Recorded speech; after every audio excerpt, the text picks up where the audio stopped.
Morning! My name's Dave Michael. I'm joined by the lovely Brian Kinchus. Hey y'all. Together we are the Cardinal Brewing Project. So the Cardinal Brewing Project is something we're doing together where we're meeting up with Indiana brewers and breweries. We're making beers together. The idea is to just kind of talk to the brewers, get an idea of their history in the industry, why they do it, how they got into it. We're also going to be looking at the breweries themselves, the history of the breweries, their setup, something that might make them unique to other Indiana breweries. We're going to be making some sort of beer together and talking about techniques of professional brewing. I am a professional brewer. I got my start at Chapman's Brewing Company in Angola. So I was there for a few years under the head brewer, Jared Agler there. He's still there. Hopefully we'll be doing one of these with them pretty soon. After that, I moved out to Denver for a while, where I made whiskey for Stranahan's. And the way Stranahan's makes whiskey is essentially they do an unhopped Baltic porter. It wasn't foreign for me at all. I just made the same beer every day, just without hops. After that, moved back here to Indiana, where I was the head brewer for Eagle Check for a while. That's where I met Brian. Brian and I worked there together for a while. He designed the can art for a chocolate chip mint lager that I made called Mint Chick. He also did the artwork for a wheat wine I made called Wheat Walker. It's a Game of Thrones themed Wheat Walker. Wheat Walker. As of last night, I am the new head brewer for the Strand Brewery. That's a brewery in Michigan. I'll be working there temporarily until a startup in Indiana starts. I can't say much about that right now. To be continued. It's to be continued. We take possession of the building in the next few weeks, so we have to wait at least until then before I can say what it's called and where it's going to be. I'll be leaving the Strand to go to this new brewery, Indiana Brewery, probably early fall. So that's me. We're on our way to our first collaboration with South Bend Brew Werks, where we'll be brewing with owner and brewer Steve Lowe. South Bend Brew Werks is right downtown. It's a cool little one-barrel brewery. He's set up in the basement. We're going to be making a Berliner Weiss today, a kettle-soured Berliner Weiss. We're fruiting it with something. I don't remember what we're going to do for fruit, but there's going to be fruit in there somewhere. So we're on our way there right now.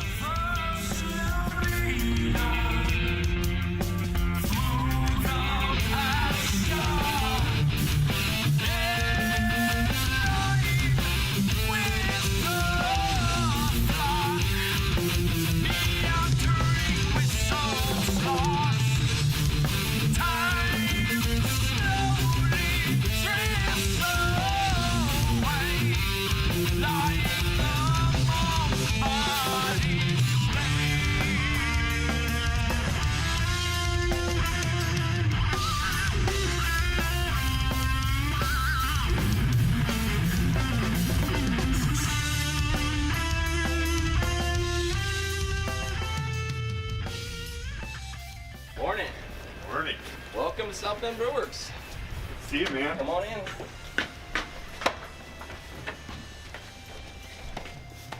Well, we all set and head on down? I think so. Okay. As you probably noted the first time you came here, very narrow stairs. We're shoehorned into an old state theater. This was built a long time ago, before people were the size we are now. So, low bridge here, watch your head coming down.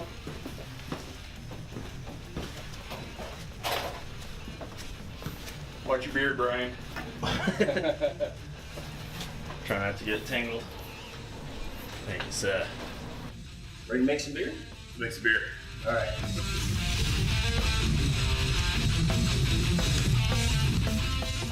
We get most of our base malts in pre-milled simply because I would be there all day long trying to mill to do that. It's good for what we use it for, and it's a little engine that could, you know. Well, we start with the water, obviously. We have a reverse osmosis system downstairs, so we just take the city water, strip it clean, and then add back in the salts, what we need to build the water profile for the beer, the style that you're doing. The mash tun, it's just 1.5 barrel basically. It's a 55-gallon tank, so we use it a lot, man. That sucker gets to work out. The boil kettle's the same thing, 55-gallon. We do have an extension for it that we can boil up to 90, so we can double batch and do larger batches. We don't have enough space for larger fermenters, conicals, and things like that. So we use the blue polys with the food grade liner, airlock. We seal them up good. I know that's not necessarily the ideal way to do it, but to be honest with you, I'm probably coming up on about 80 or 90 batches of beer at this point, and I've yet to have a single issue with that system. Try to take as much care as I can in being clean, controlling the environment as much as we can, sanitary. So far the results are, working out. So at some point I'd like to figure out if we can shoehorn a different fermenter in there and be able to repitch yeast and not have to throw stuff out, but it is what it is at the moment, and we're making it work. From there, we do have a 3-barrel bright tank, which is about as fancy a piece of equipment as you're going to find downstairs. I love that little guy because I can move it around and bring it out when I need to clean it, and it's been one of the big things that has changed with our beer since we took over. Is just consistent carbonation. They've had issues in the past. Yeah, everything goes in the bright tank and then into the keg from there, and it's fast, it's efficient, it's perfect basically when you get it out. So that's been a big change. Small when you really consider it, but it's made a big difference in terms of the consistency of the quality of beer that's coming out of the tap. And that's pretty much start to finish.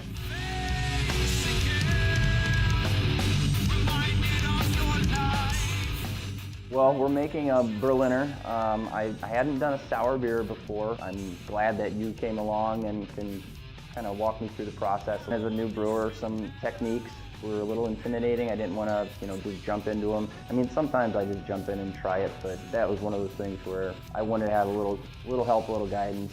It's part of our South Bend Cubs themed line of beers. We've got a couple on right now. This one is going to be called the Andrew T. Berliner, named after Andrew Berlin, the owner of the South Bend Cubs. What he's done to bring, to save baseball in South Bend and help revitalize the community. The Brewers, when we first opened in 2014, was part of a revitalization process in downtown South Bend that is really going strong. And that's just another example of what's happening down here. And then, his name is Andrew Berlin, so you have to brew a Berliner. There was no other option. I'm looking forward to seeing how this one turns out, because it's going to be different from most of the stuff we have in the past.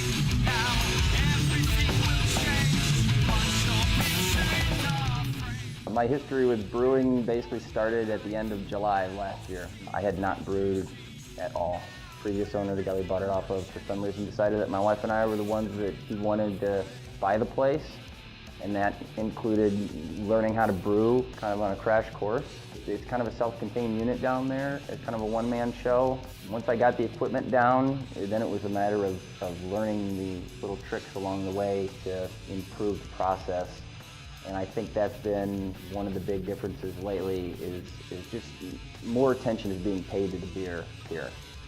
And I think that's why we're getting good feedback. I'm trying to make little improvements where I can with the equipment that we have, or if we can upgrade, I want to do that. So I just kind of jumped into it, and so I'm hopeful that I'll be able to continue to learn and grow and get better.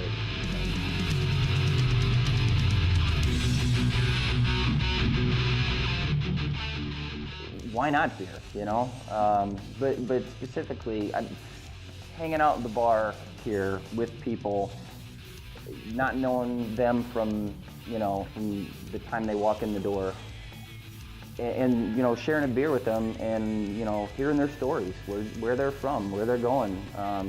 That's what beer does when you can sit around and it's communal. There's a long history behind that with beer, and I'm proud to be able to keep that going, and in our little place here, it's just a good time to hang out and share your story or listen to someone else's story. And beer brings that out in people, and and it's also delicious. So.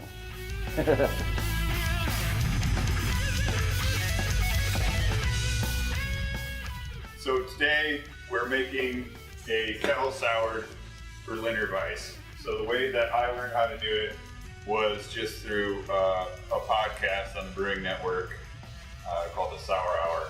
They explained how they do kettle sours with the brewer from Green Bench. A normal Berliner grain bill, we collect all the wort, we bring it up to a boil for only probably 5 minutes just to kind of kill off anything that might have been in there. You don't do your full boil the first day. With this setup, Steve has a plate chiller that he whirlpools through. So we start the whirlpool, start cooling everything down. And while that's happening, we aerate it with CO2 to push out any oxygen that's in the wort. So once that comes to temperature, we shut off the whirlpool, but we let some of the CO2 still bubble through there to get any last bits of oxygen out of there. Once we're at temp, once we purge the oxygen, then we're gonna add the lactobacillus from Omega. Something else that you can do is pre-acidify your wort. Doing that, you just add some lactic acid, bring it down to about 4.5 pH. We're not gonna do that today, we're just gonna give it a little extra time. So we're gonna hit it with a big healthy dose of lactobacillus. We're gonna let it sit for probably a couple days, around 85 degrees. This strain does pretty well right in there. Steve's gonna continue to check the pH for the next couple days. Once it gets right around 3.5 pH, he's gonna treat it like a normal beer. So he's gonna bring it up to a normal boil. He's gonna kill off all the lactobacillus in there, add a little hops, cool it down, transfer it, and pitch some dry USO5 yeast. It's just treated like a normal beer after that. This is quick souring method, kettle souring. Some people do it a little bit differently. This is the way that I learned how to do it. It's worked pretty well for me, and that's how we're doing it today. Hey Brian, you know what time it is? I don't know, Dave. What time is it? It's time for a beer run.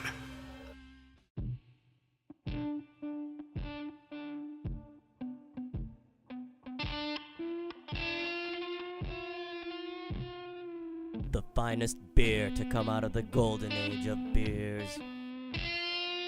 A beer that uses only the finest ingredients. Goldmine Brew is brewed from the purest artesian spring water. It contains a calorie count that doesn't matter to your taste buds.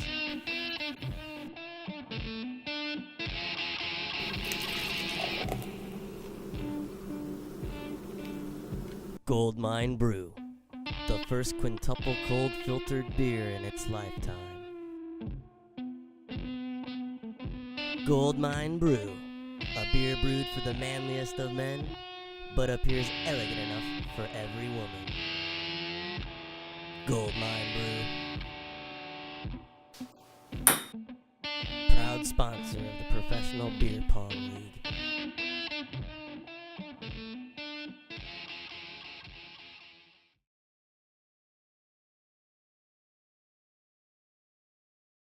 Okay, so we're here for our first beer run.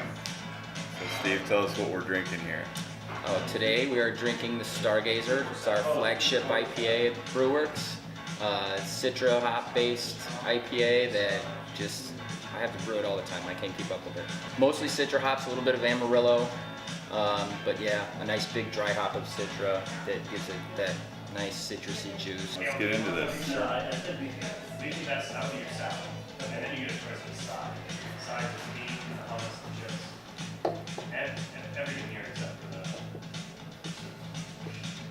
Oh, it's like you get another salad. Okay, so I'll get the meat and that. He did it. Oh. And it's confusing because there are salads in every salad. So I definitely get the Citra hops out Yes, there. sir. Nice bitterness to it. It's a nice beer, man. Some Columbus is the bittering hop, but not a big dose at first wort, just to kind of balance it out, give it that. I personally like the hoppier beers. I'm more of a West Coast IPA guy.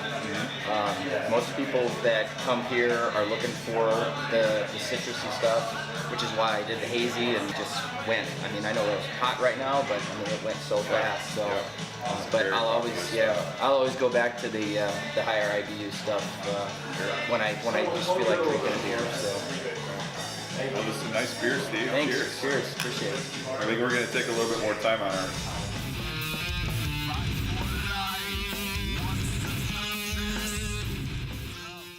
Started by 3 guys back in 2014. It was really built around the idea that it was going to be a community partnership besides just a brewery.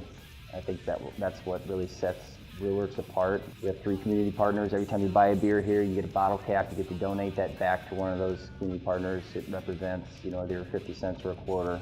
Every time you drink a beer here, you're giving back to one of these nonprofit partners. Beer for Good is our motto. It's our credo. Up there on the over $22,000 donated back to the 3 nonprofits last year is not an insignificant amount.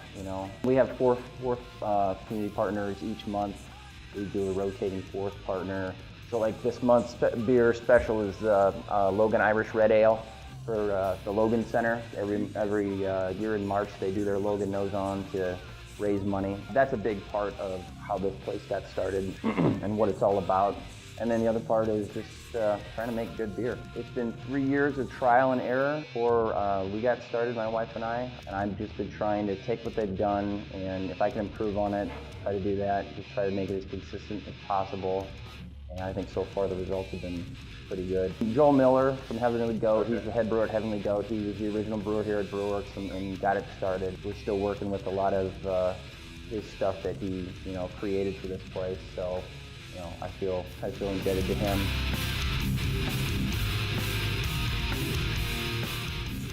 A lot of the stuff that you see here is reclaimed, reused, recycled as much as we can. It's another way that this place is kind of ingrained with the community, the local community around here. The bar top here used to be bowling lanes at the old Beacon Bowl on the west side of South Bend. So they were refinished. It's pretty unique, given that you don't see too many bowling alley bar tops. The chairs were salvaged basically from the old St. Joe Catholic High School on the other side of the river over here, not too far away. A lot of this stuff is just reclaimed, reused, and given a new purpose. The founding principle of how Brewworks was originally set up.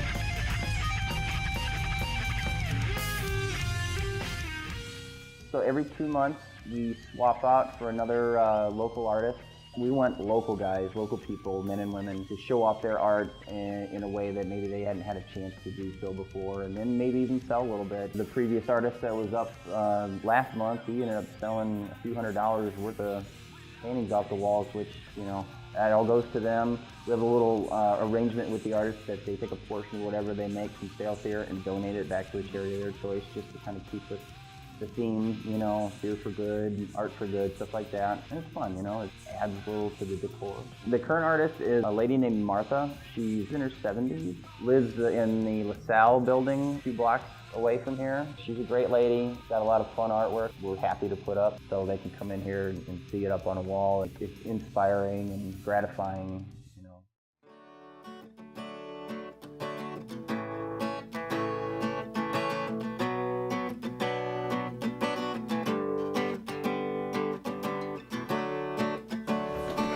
Don't forget the duck, Dave. Yeah.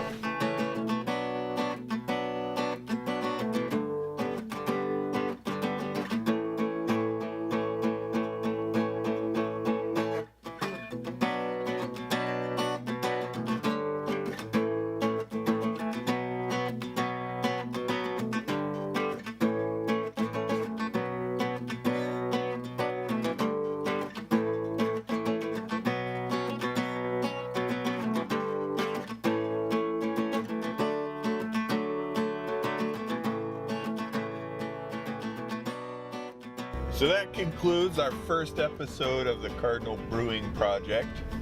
Big thanks to Steve and South Bend Brew Werks for hosting us today. 2 or 3 weeks, we should have a pretty tasty Berliner.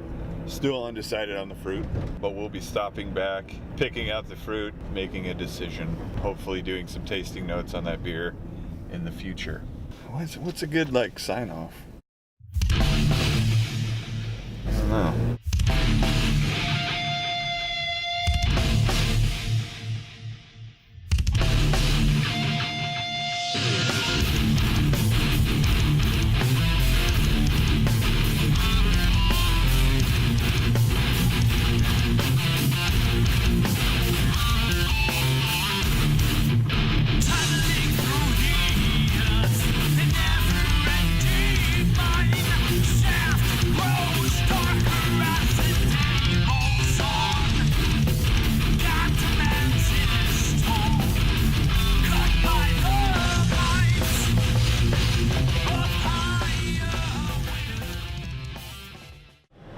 This is like a parking lot. This is not the right road.